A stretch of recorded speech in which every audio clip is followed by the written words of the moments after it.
안녕하십니까. 태희야 반갑습니다. 하나님께서 아브라함을 부르시고요.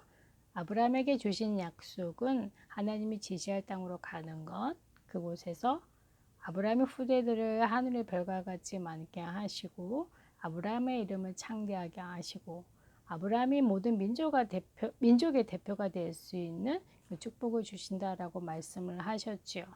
자, 그때 아브라함에게는 몇 명의 자녀가 있었을까요? 슬프게도 한 사람도 없었습니다. 하나님이 아브라함에게 언약을 주시고 그리고 그 언약은 언제 성취되어질지 아브라함도 아무도 모르고 있는 상황이에요. 시간은 점점 흘러서 10년이라고 하는 시간이 지났습니다. 아브라함도 포기를 한 듯합니다. 그래서 사라가 아닌 사라를 돕는 하갈을 통해서 아들을 낳잖아요. 이스마엘인데 언약의 아들은 아니죠. 그러니까 하나님이 주시려고 하는 아들은 아닌 것입니다. 반드시 사라를 통해서 아들을 주시고요. 자, 그런데 아직까지도 소식이 없는 거예요. 15년, 20년 거의 아브라함이 100이라고 하는 숫자에 갈 즈음 그 99세 때에 다시 한번 하나님께서 아브라함을 부르시죠. 그러니까 아브라함이 포기한 거 아시고 언약을 생각나게 하시는 거예요. 예전에 주셨던 약속의 말씀 생각나게 하십니다. 그 열국의 아버지가 될 것, 그 열방의 아버지가 될 것. 그렇기 때문에 더 이상 잊지 마. 그래서 하나님께서 아브라함의 이름을 아브라함에서 아브라함으로 바꿔주시고요. 그의 아내 사라의 이름 또한 사라로 바꿔주십니다. 아브라함이 열국의 아버지가 되어지면 사라는 열국의 어머니가 되어지는 거예요. 그 사라가 이제 아기를 낳는다라고 하는 말씀이죠. 자, 그러시면서 하시는 말씀이 지금 아브라함 포함해서 아브라함과 함께 하는 남자들의 포피를 메라라고 하십니다. 다름 아니라 그것을 보고 태야 할례라고 해요. 그러니까 할례는 어린 남자아이들의 식기 끝부분을 살짝 잘라내는 건데요. 보통 우리가 상처가 생기면 약을 바르고 시간이 지나면 조금 없어지잖아요. 근데 자국으로 남는 상처도 있습니다. 그러니까 할례는 없어지지 않아요. 그러니까 표시이죠. 그러니까 하나님의 약속은 반드시 성취되어지는 것, 그러니까 표시로 갖고 있어라 라고 하는 부분입니다. 그래서 이스라엘은 그때부터 태어난 지 8일째가 되면 남자아이들은 할례를 행하게 되는데요. 태야 8이라고 하는 숫자는 성경에서는 부활을 상징해요. 나의 옛 모습은 없어졌고 죽었고 이제 부활하신 그리스도와 함께 한다라고 하는 의미가 있습니다. 그래서 지금으로 얘기하면 침례죠. 네.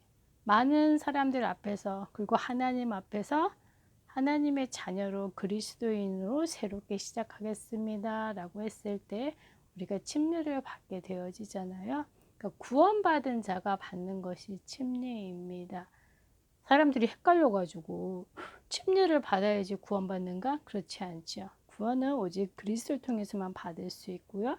구원받은 자녀가 또한 누릴 수 있는 축복의 내용 중에 하나인데 자, 그때 아브라함의 나이가 99세죠. 거의 100세가 다 되어 가고 있는 상황 속에서 시간이 조금 흐르면서 마무리 상수리 나무에 아브라함이 앉아 있는 거예요. 너무나 더웠어요. 햇볕을 피해야 되겠지요. 이때 아브라함의 눈에 3명의 사람이 다가오는 것이 보인 겁니다. 그래서 아브라함이 급하게 일어나서 그 사람들을 맞이하고 더우니까 쉬어갈 수 있도록 음식이며 음료며 모든 것을 준비하려고 하고 있는 상황이죠. 그리고 그 일을 사라에게 맡겼죠. 사라가 바쁩니다. 음식을 준비해야 되니까요. 자, 이때 이 3명의 사람이 얘기를 합니다. 내년 이맘때에 다시 온다라고 하는 거예요. 그때 사라가 아기를 낳을 것을 말씀하시죠. 자, 텐트 안에서 한참 음식을 만들며 분주하게 있는 사라의 귀에도 그런데 이 3명의 사람들이 하는 얘기가 들린 거예요. 아, 내가 아들을 낳을 수 있다고? 사라가 너무 웃겼지요. 불가능하지요. 왜냐하면 아이를 낳을 수 있는 여자로서의 기능 모든 부분이 다 끝난 상태. 사라만 늙은 것도 아니고 아브라함도 늙었는데 무슨 즐거움이 있을까? 아무것도 없는 상황입니다. 자, 그런데 1년 후에는 아들을 낳을 수 있다라고 하는 것이 사라 생각에는 안 맞는 거죠. 웃긴 거죠. 개그인 것처럼 들리는 겁니다.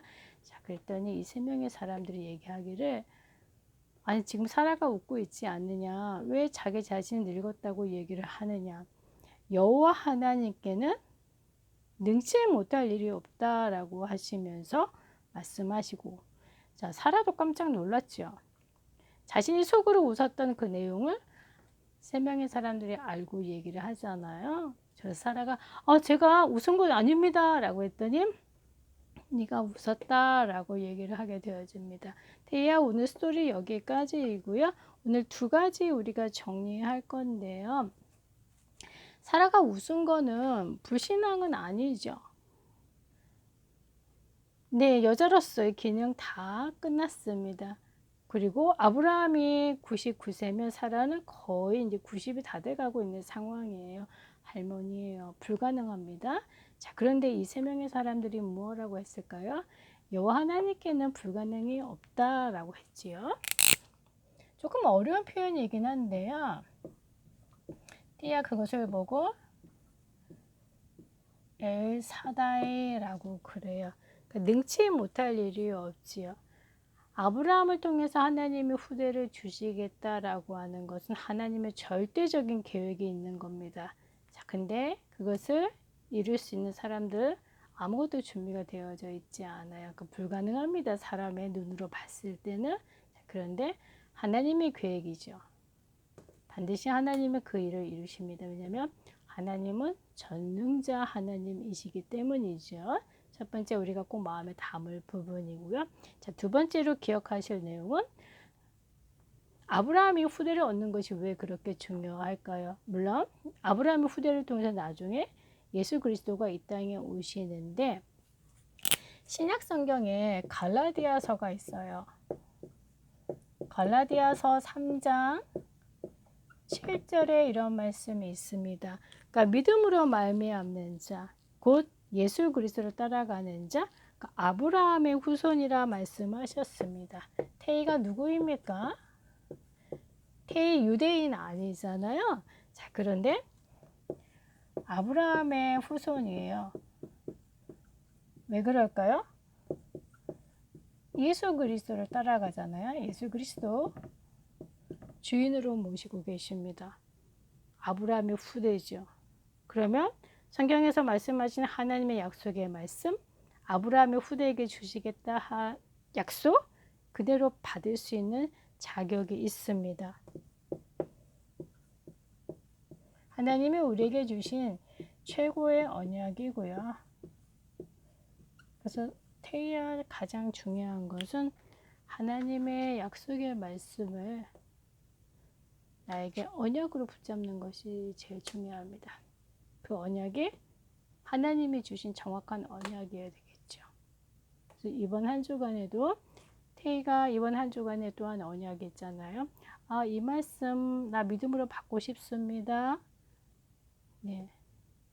그러면 하나님이 아브라함에게 주신 축복 그대로 지금 받고 있는 것입니다. 영적인 힘을 계속 얻어가고 있는 상황이죠. 태희야 이 축복 누리시고요. 다음에 또 만나겠습니다.